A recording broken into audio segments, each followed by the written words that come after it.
O Senhor esteja convosco. Proclamação do Evangelho de Jesus Cristo, segundo Lucas. Glória a vós, Senhor.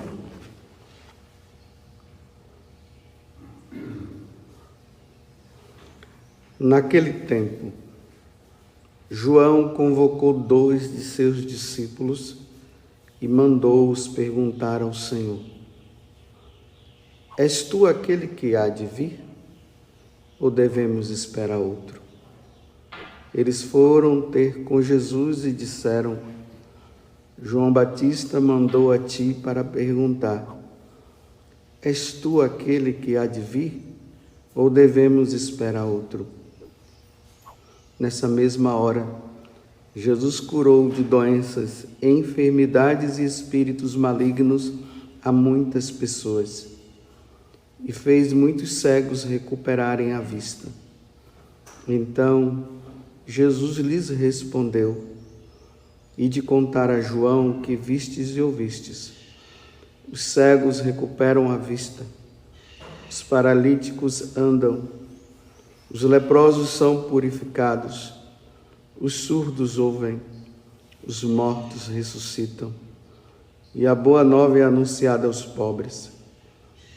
E feliz é aquele que não se escandaliza por causa de mim. Palavra da salvação. Glória a vós, Senhor.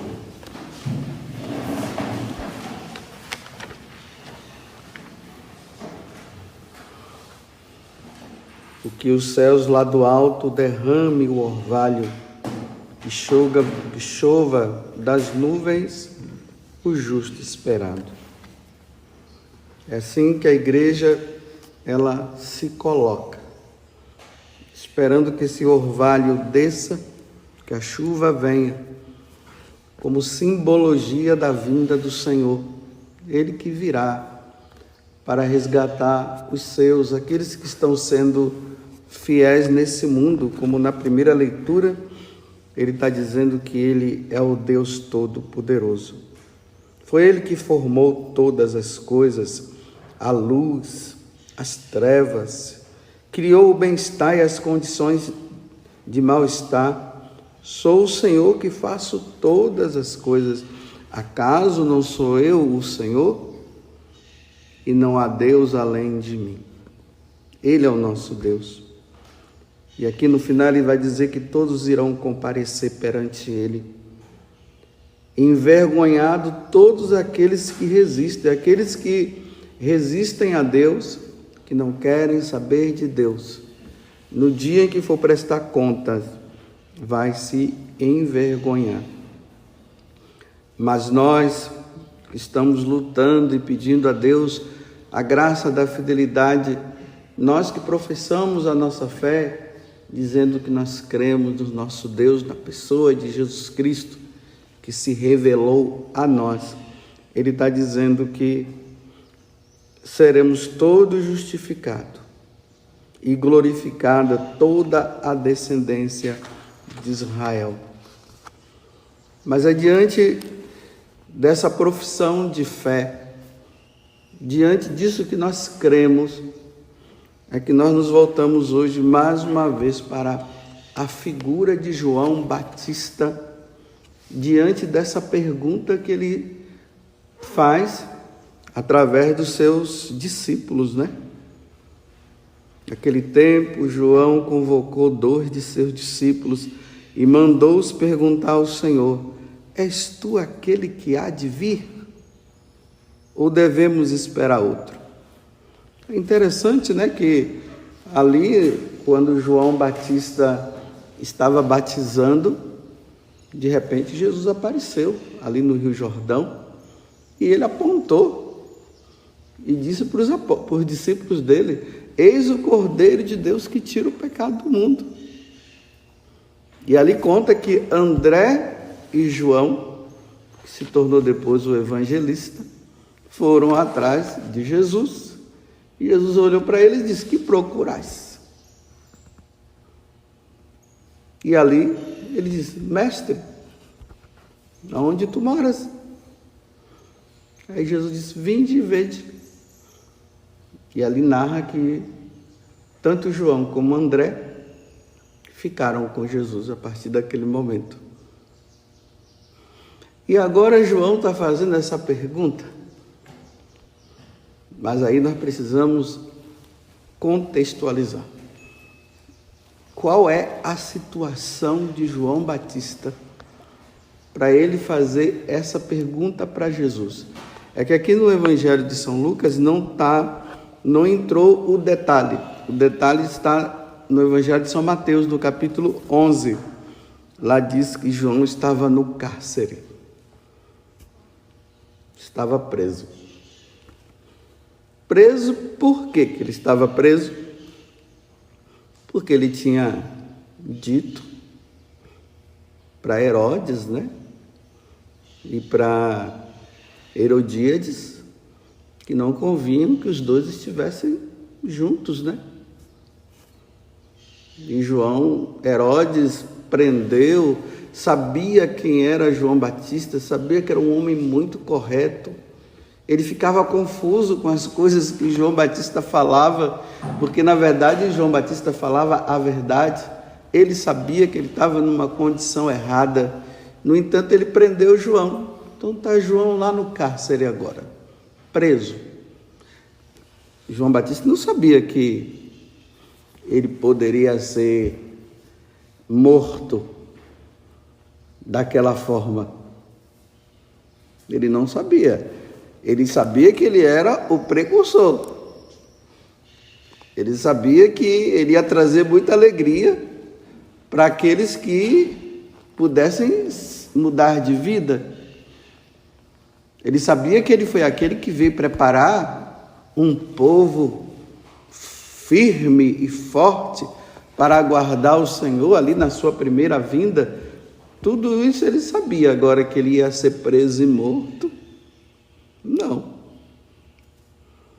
Então ele está lá na prisão. E agora ele manda 2 discípulos perguntar: vem cá, pergunta lá para Jesus se é ele mesmo ou se vem outro. Porque muitas vezes, numa condição dessa, nós somos levados a criar dúvidas em relação ao nosso Deus. Ainda mais que nós vivemos num tempo onde nós somos sempre estimulados, né, a dizer que quem está com Deus não vai acontecer nada de mal. O estímulo é esse. Olha, se você acreditar em Jesus, você vai ver, Ele é o Deus da vitória. Ele vai te tirar dessa. Se você crê nele, é o Deus poderoso, como está falando na primeira leitura. E Ele é tudo isso mesmo. Mas agora João Batista está lá. Agora veja, né? Se Jesus é Deus, olha a resposta que ele dá. Faz o seguinte, diz para João Batista assim, olha: ide contar a João o que vistes e ouvistes. Os cegos recuperam a vista. Os paralíticos andam. Os leprosos são purificados. Os surdos ouvem. Os mortos ressuscitam. E a boa nova é anunciada aos pobres. Nós vamos olhar lá no Antigo Testamento, Isaías fala isso, né? Isaías 61, o Espírito do Senhor repousa sobre mim, porque Ele me enviou para anunciar a boa nova, para tirar do cárceres os encarcerados. E depois quando ele começa a sua vida pública, lá na sinagoga de Nazaré, ele abre, justamente dessa passagem ele fala a mesma coisa. Agora João Batista está preso, e Jesus fala o que ele faz, e agora vai lá e diga para ele o que vocês viram e o que vocês ouviram. E aí?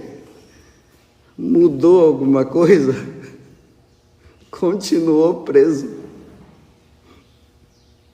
Não mudou nada.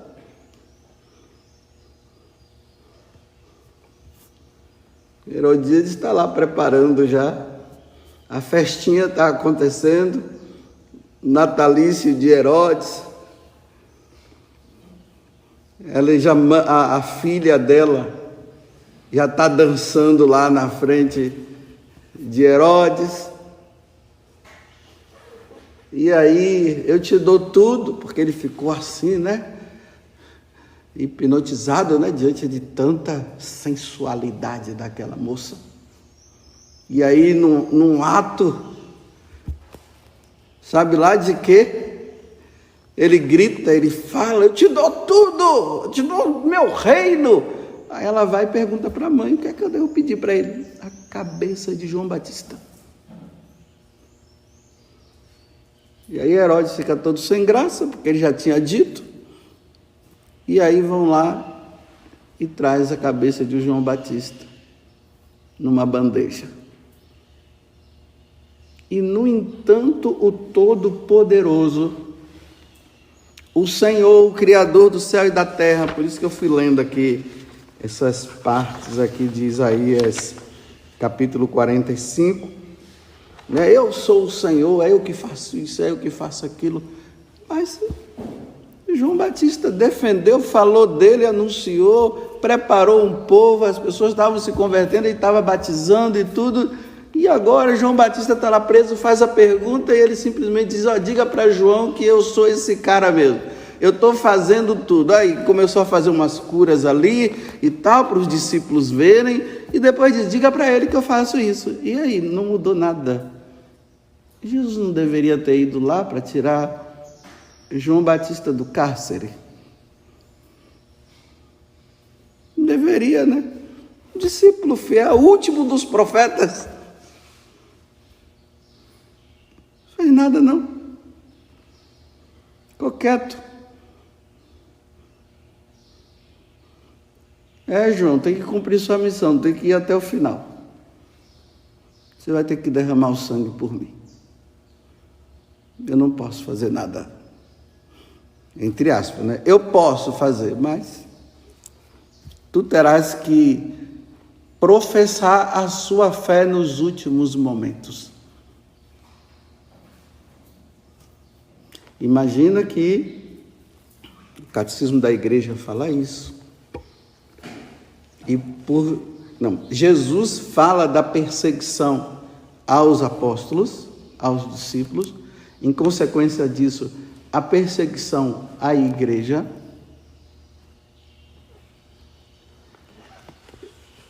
Se fizeram isso comigo, vão fazer com vocês também.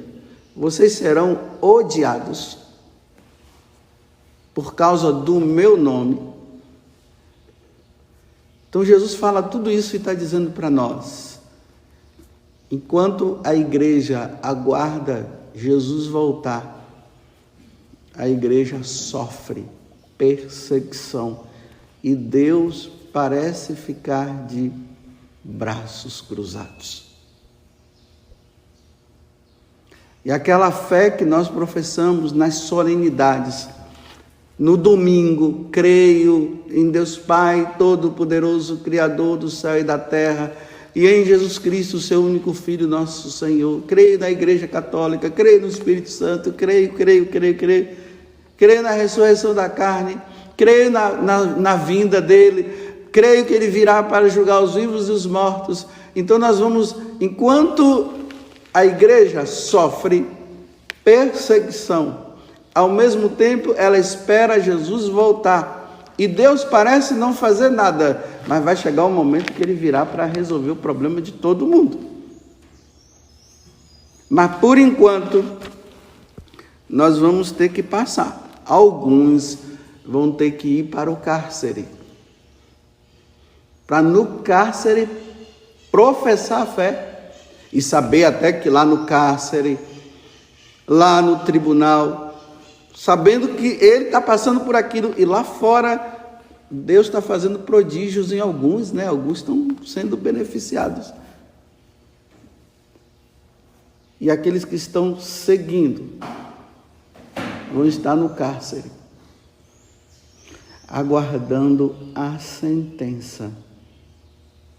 e a sentença vai ser condenado à morte. Não vai ser a absolvição.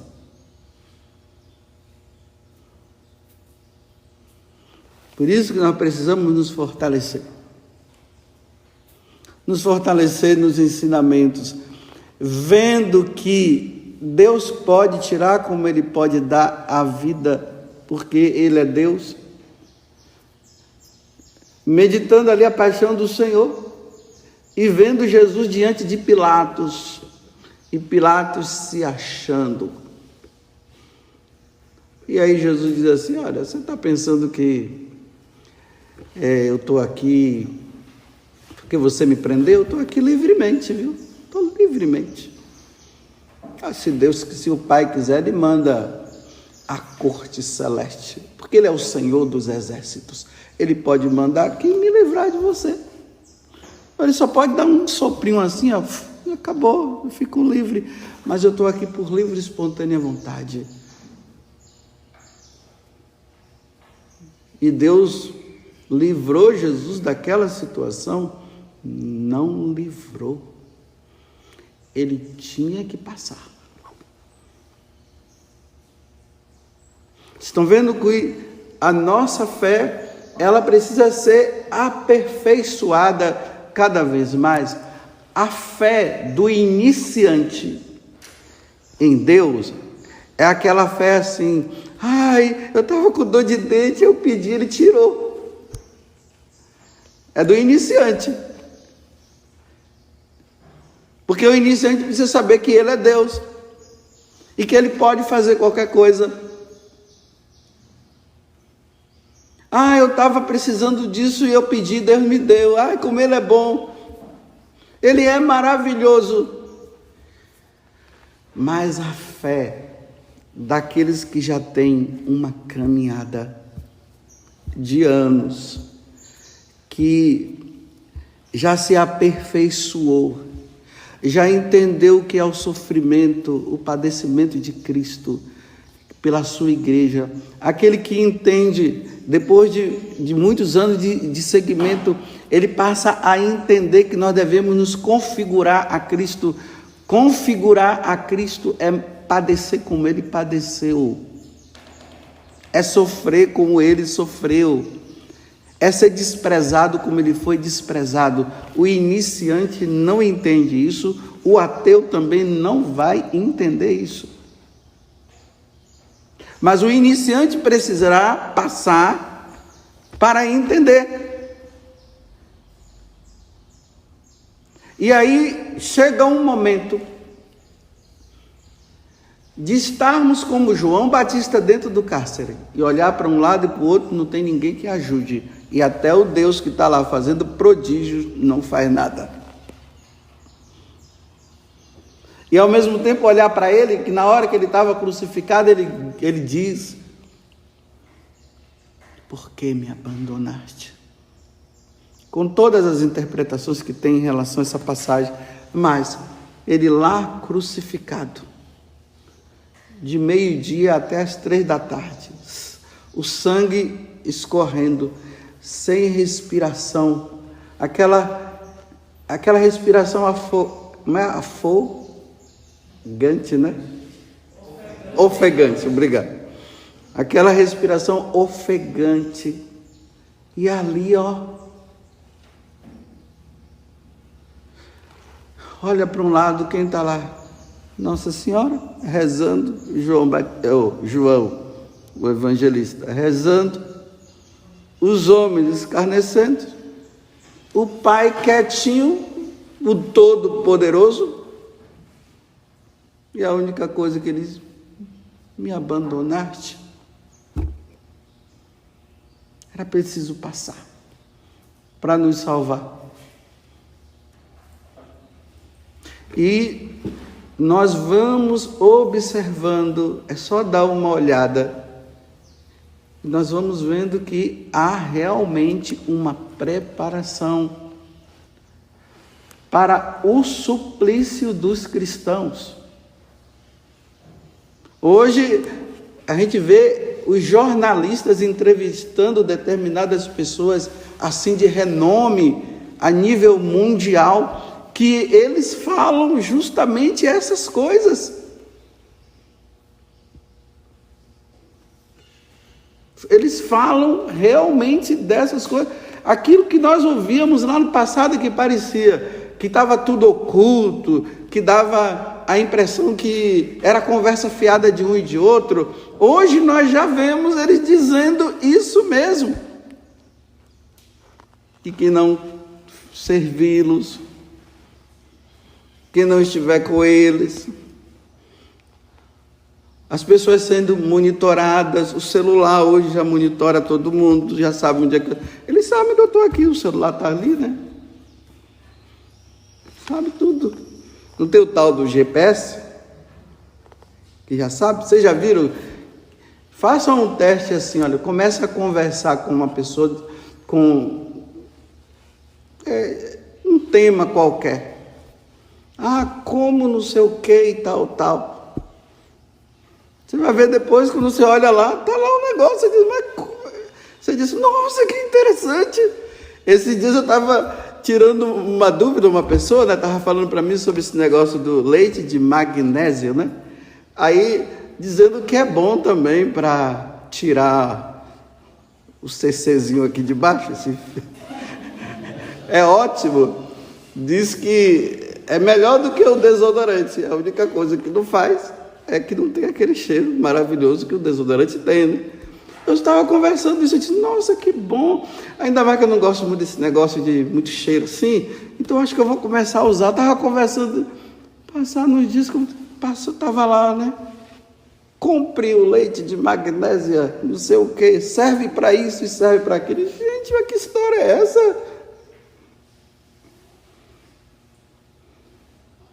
Aí imagina, se nós não fizermos isso, tem um país aí que é assim, vocês sabem muito bem quem é esse país, que lá todo mundo é monitorado. Todo mundo é monitorado, todos, quando passam, vão para lá, e quem não fizer o que o governante manda é preso. Até aqueles que professam a fé em nosso Senhor Jesus Cristo, são cristãos, são perseguidos. Agora vejam, meus irmãos, o que eu quero dizer para vocês. Nós vamos ter que professar a nossa fé em Jesus, no padecimento, na dor, com a espada, sendo levado para o cárcere, sendo levado para ser queimado, como aconteceu na época do nazismo, que estavam lá, o pessoal preso, aí o pessoal perguntava, mas de onde é que vem essa fumaça toda? Aí as pessoas diziam assim, são os nossos parentes que estão morrendo. Mas o que é que vai nos consolar? É o que Jesus diz, eles podem matar o nosso corpo, mas a alma não. E esse corpo depois vai ser transformado. Jesus tenha medo sim daqueles que depois que matar o seu corpo, precipitar você no inferno. Aquele que se envergonhar de mim, eu vou me envergonhar diante do meu Pai. E realmente, eu não estou aqui com teoria da conspiração, é que as coisas estão reais. E eu já sei. Eu tenho que professar minha fé em Jesus Cristo, não dizendo assim que na hora Deus vai me livrar. Eu tenho que professar em Jesus, dizendo assim, Senhor, me dê força para eu não te negar. Senhor, que nesse momento, o Senhor me dê toda a força necessária, a força dos mártires, porque João Batista estava preso, Jesus estava fazendo milagres lá fora, e cadê que Jesus não fez nada por João? Nada, uma vírgula, né?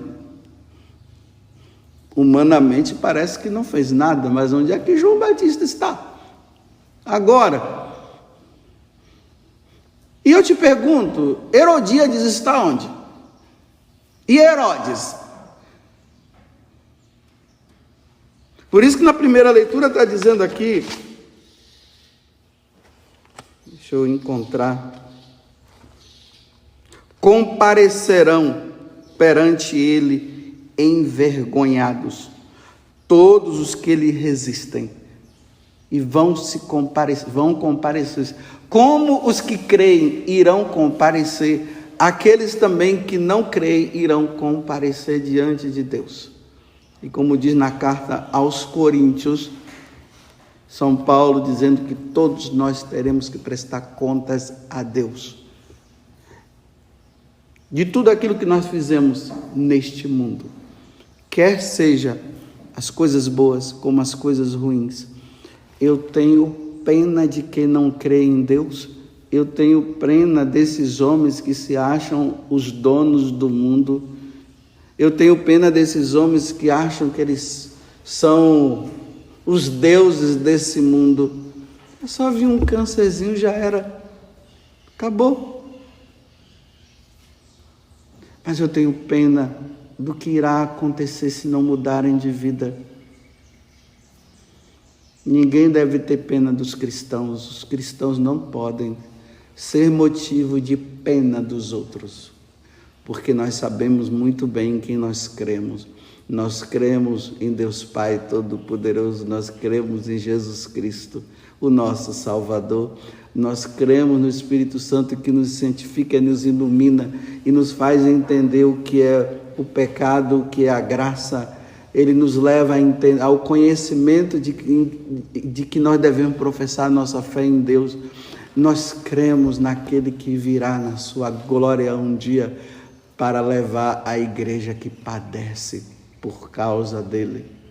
E aí nós viveremos para sempre com ele.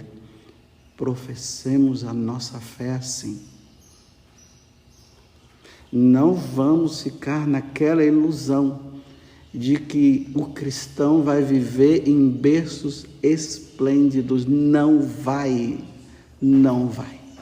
Berços esplêndidos só na eternidade. Só na eternidade.